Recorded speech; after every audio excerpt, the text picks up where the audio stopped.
स्वामी जी, मेरा आग्रह है आपसे, अगर आप अपना जवाब थोड़ा छोटा रखें, क्योंकि हमारे पास वक्त बहुत कम है, कई मसलों पर हम चर्चा कर पाएंगे।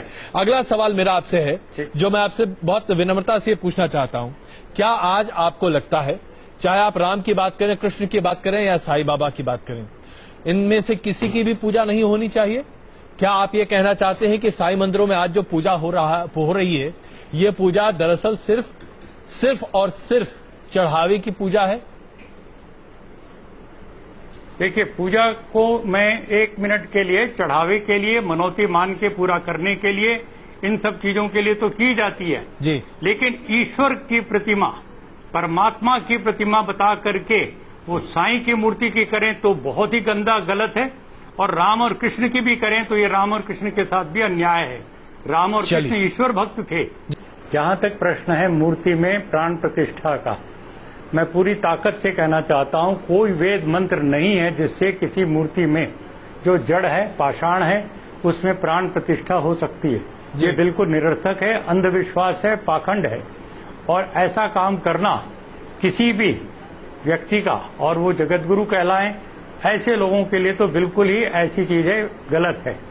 मैं बड़ी विनम्रता से फिर कहना चाहता हूं, यदि प्राण प्रतिष्ठा आप करने का दावा करते हैं तो बताइए वो वेद का कौन सा मंत्र है जिसके उच्चारण से प्राण प्रतिष्ठा होती है? नंबर 1 वेद। दूसरी बात, उस प्राण प्रतिष्ठित राम की, कृष्ण की या किसी की भी देवता भगवान की मूर्ति प्राण प्रतिष्ठित हो जाने के बाद क्यों नहीं खाना पीना बोलना चलना शुरू करती? जरा प्राणवान होने का थोड़ा सा तो परिचय दे। वो आपने बता दिया वो प्राणवंत हो गई मूर्ति जी। अब उसके बाद आपने लोगों की भीड़ इकट्ठी की और परमात्मा का अवतार पूजो जी, ये कह करके चढ़ावा इकट्ठा करना शुरू किया।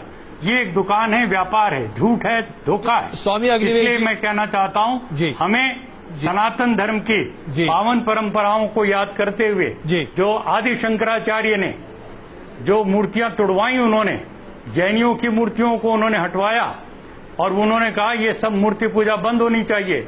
मैं आदि शंकराचार्य का, मैं नहीं, महर्षि दयानंद ने जो बयान किया, जो उनका बखान किया है जी, मैं नतमस्तक होता हूं आदि शंकराचार्य के बारे में।